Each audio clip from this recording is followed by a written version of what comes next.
So today, we are going to do this activity, a pre-activity, before we talk about Chapter 8, which you guys should have read for homework last night.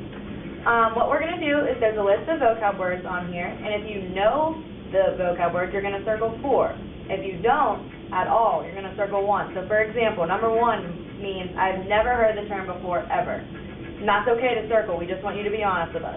Number 2 is I've heard the term, but I don't know what it means. Number 3 is I understand the meaning of the term, and number 4 is I can apply the meaning of this term to a mathematical problem. So whatever you feel fits you the most, circle that, and there's no right or wrong answer. So I'm going to pass this out and give you a couple minutes to work on that.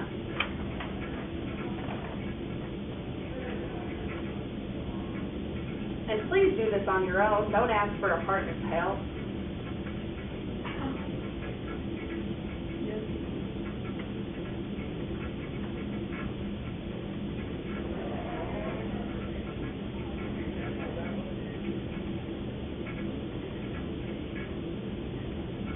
When you're done, please put your pencil on the paper and put it off to the side so we know you're done.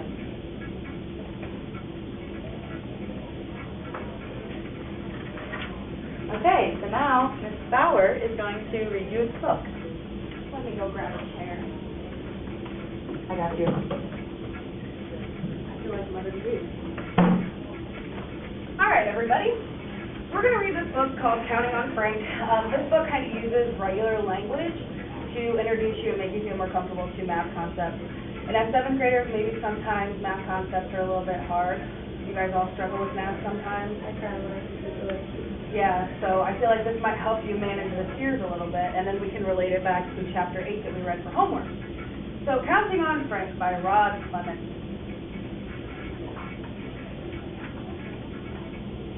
My dad says you have a brain. Use it. So I do. I sit down and fill my notebook with facts. Did you know that the average ballpoint pen draws a line 7,000 feet long before the ink runs out? My parents consider this fact to be a bit childish, but I'm sure the pen company would like to know. My dog Frank is big and takes up a lot of space. I calculate that 24 Franks could fit into my bedroom, but sometimes there isn't even room for one. If Frank were a humpback whale, however, only 10 would fit into our entire house. I asked Dad about this, and he said they would get in the way of the television. I'm calculating only one dad would fit inside our big television, but only 1/10 of him would fit in Mom's portable television. Mom said she would prefer the top part because Dad's feet smell. We've got a tree in our yard. It grows about 6 feet every year. If I had grown the same speed, I'd now be almost 50 feet tall. I wouldn't really mind, except that I never get close to fit. I don't mind taking a bath. It gives me time to think. For example, I calculate it would take 11 hours and 45 minutes to fill the entire bathroom with water. That's with both faucets running. It would take slightly less time to empty as long as no one opened the door. When I get dressed, I don't think about fashion or style. I think about facts. For instance, it's a fact that if I put on every piece of clothing in my closet, I would be 9 feet tall and 6 feet wide. I would also be unable to sit down. I enjoy dinner, not because of the delicious chops Mom cooks every night or the conversation, it's the peas. If I accidentally knocked 15 peas off my plate every night for the last 8 years, they would now be leveled with the tabletop. Maybe then Mom would understand that her son does not like peas. There's a mosquito in my bedroom that's keeping me awake. It's very interested in the workings of my brain. If it were 4 million times bigger, it wouldn't fit inside my ear, but I guess it would make more noise than a jumbo jet. At breakfast, I have a glass of orange juice and 2 pieces of toast. Our old toaster shoots the toast about 3 feet into the air. It makes you think. If our toaster were as big as the house, it could be endangering low-flying aircraft. Going shopping with Mom is a big event. She is lucky to have such an intelligent helper. It takes 47 cans of dog food to fill 1 shopping bag, but only 1 Frank to knock over 110. Because of Frank, my knuckles would scrape along the ground in no time. Or by the time I'm 25. The local club had a competition. You had to guess how many jelly beans were in a jar, and the prize was a trip to Hawaii. They didn't know who they were dealing with. There are 745 jelly beans in the average candy jar. I thought everybody knew that. As Dad said on the plane to Hawaii, you have a brain, so use it. And then his dog has a with their little lens pop. Good observation, Allie. Okay, so now after reading this book, a lot of the vocabulary terms that were in this book were also in Chapter 8. I know it seems kind of childish as 7th graders to have you guys read a children's book and have me read it to you, but I feel like a lot of times with math concepts, it's easier to relate vocabulary if you can see it in a more approachable text than just your informational textbook. So Ms. Fox is going to keep going on the lesson with you guys. Okay, so this is what you guys read last night. This is your textbook. We are starting Chapter 8, and when you open up this textbook, you see all these vocabulary words, and they can be a little scary. So that's why we read this book. We wanted to go over some of those with you and kind of make an introduction. So looking back at this book, we made some marks as to where you can find some of those vocabulary words, also vocabulary words that you have used previously in your math classes. So for instance, area will be one that we're talking about in Chapter 8. So if we could find the area of the rug, that's something. Also, three-dimensional figures, just like this television or like the television you have at home. Circumference can be used to measure objects, just like the circumference of this tree is measuring around the tree to see how big it is. And volume, for instance, like when he fills up the bathtub and sees how much water the bathtub holds, that's volume. We talked about fractions of like 1/10, things like that, and that's something from your previous chapter. A sphere, for example, is the peas that he likes to eat for dinner. I don't like peas either. And a cylinder is a shape that we're also going to be talking about in Chapter 8. And you see cylinders here, just like the cans that you have maybe that hold your peas at home. So this just kind of shows you where you see your math terms in your everyday life and how we're going to relate that to Chapter 8, which is all about measurement. And now, Miss V is going to pass out another worksheet for you, and we are going to do it again and see if maybe by reading the book, you might have learned something. Okay, and also before I do that, there were also a couple words on here that she didn't talk about, and those were the previous words that we talked about in previous chapters, and things like line and calculate and measurement, stuff like that. So hopefully we didn't have to talk about those words, but if you need a review and we see that on your paper, we can always go back and review those words if that's what you need.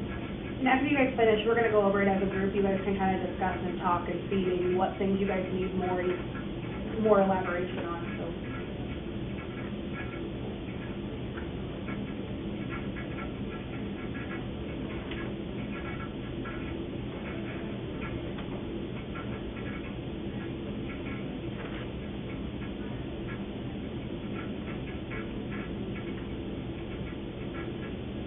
And again, when you're done, just put your pencil on the paper and put it to the side.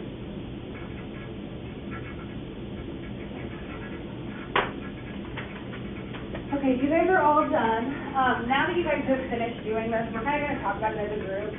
So before starting, so if you guys want to get out your previous paper and kind of discuss, so what was one term that you guys feel comfortable sharing because it's a small group and you guys all know each other? Hopefully this works okay.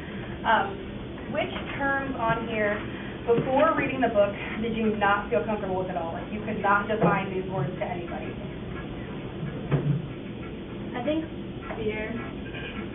At first, I just kind of forgot what it was, and then after reading the book, it was confused. But Yeah, what about you, Kristen? His name's volume. It helps when he was like filling in that. Yeah. What about you, Serena? I was like initially searching figure at first, but then like when I found people in the book, like Yeah, there's all kinds of 3D figures, and a tree is a three-dimensional figure that you can actually measure and look at. So I'm going to go grab this textbook.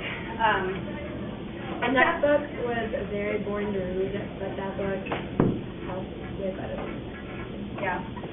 I feel like a lot of times that's a problem with informational texts. Sometimes they can be boring, and reading them in a different way, like the picture book, kind of helps make things a little bit more obtainable and approachable. So, let me go over the key vocabulary in this chapter. So the first one was area, circumference, cone, cylinder. So see a lot of those things like cylinder, that's a real life approach to a cylinder. In the book it kind of talks about the cylinder on page 410.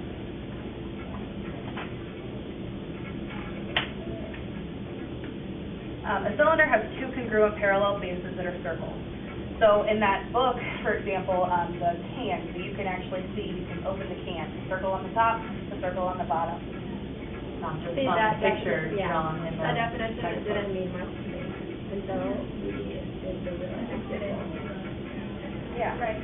That would be a good thing for us to do, is to write down the real examples. Yeah, if you wanted to, like on the bottom of your paper, now that we've kind of talked about it, write down for each of those, write down one real-life example that you can think of. That'll help us remember. Yeah, in your everyday life, it'll kind of help you remember. Not just what you saw in the book, try to think of your own example. Yeah, your own examples for something you see in your pencil pouch, or something you see in your living room with your dog. And then if somebody has a really good example, maybe other people are struggling with thinking of an example, so we could share those too. Yeah, you can work together if you want. You don't have to come up with all these on your own. No, I'm gonna work on my own side.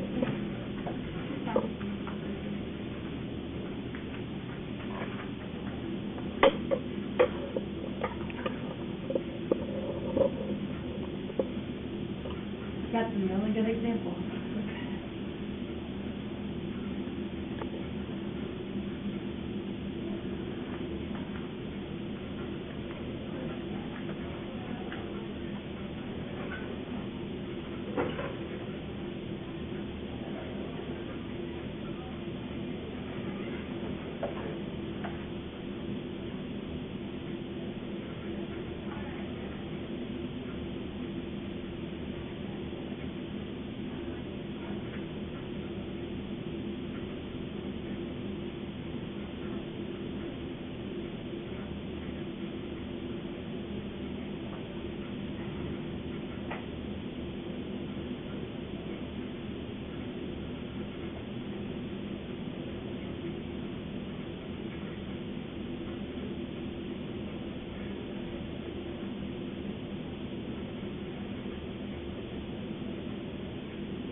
Okay, should I share my examples? Well, before that, while you're sitting there, you have time to work, so that's all. I'm gonna talk, you can keep working, I'm just gonna talk. Now, do you see why the previous knowledge is so important for this chapter? Because if you didn't know how to do measurements and find the feet or the width of something, then how are you gonna be able to find the area or the volume of a shape?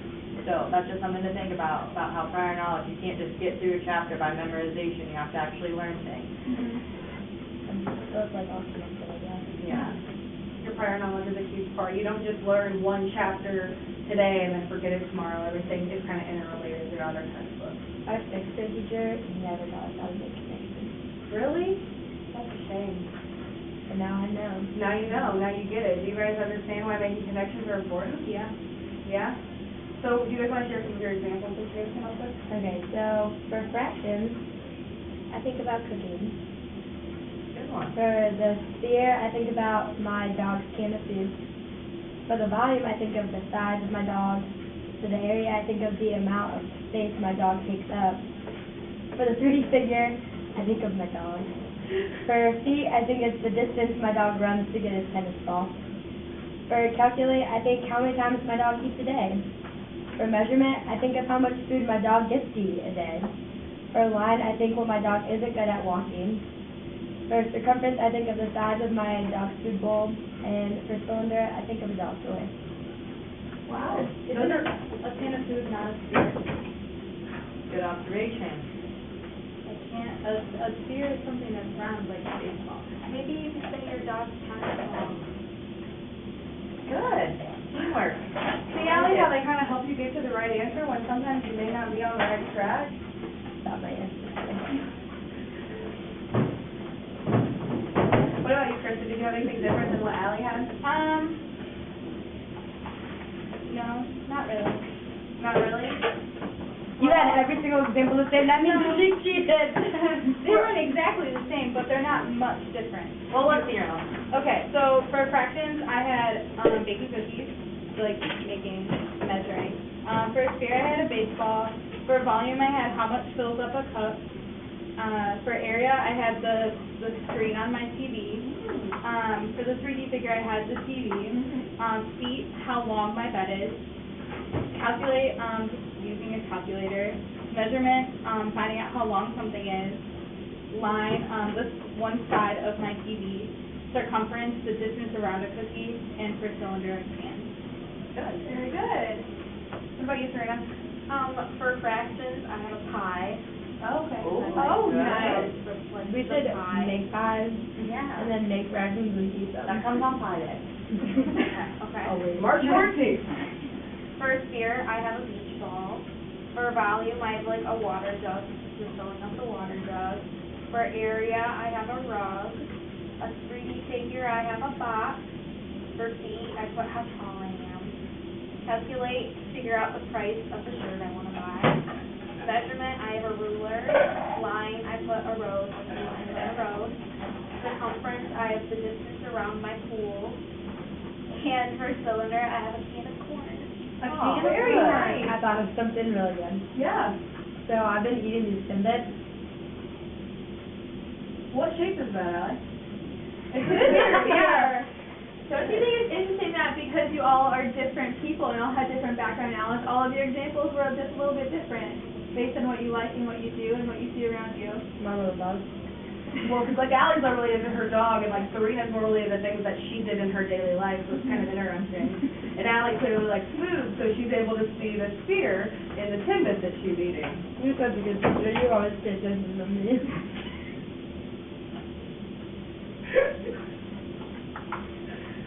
Does anybody have any other questions about anything we went over today in Chapter 8? We Are should you do able every to- math class. Okay, we'll keep that in mind. Do you guys seem to think that you're motivated by eating food in class? And Does that then, help so you participate? by saying you have no questions, you're saying that if we move on, you'd be perfectly fine with moving on. And that you could answer every one of these knowledge rating scale examples with a number 4. You did? Okay. Kristen, I see you still have, This was my first one. Yeah, This okay. was the second one. Oh, You so it haven't- did improve. That's good. So after thinking of the examples, you better understood the words. Is that the same for you, Serena? Yeah. The first one, I was kind of, but then for the last one, I was more. A little more confident? Yeah. Good, good. That's good today. Come back ready to do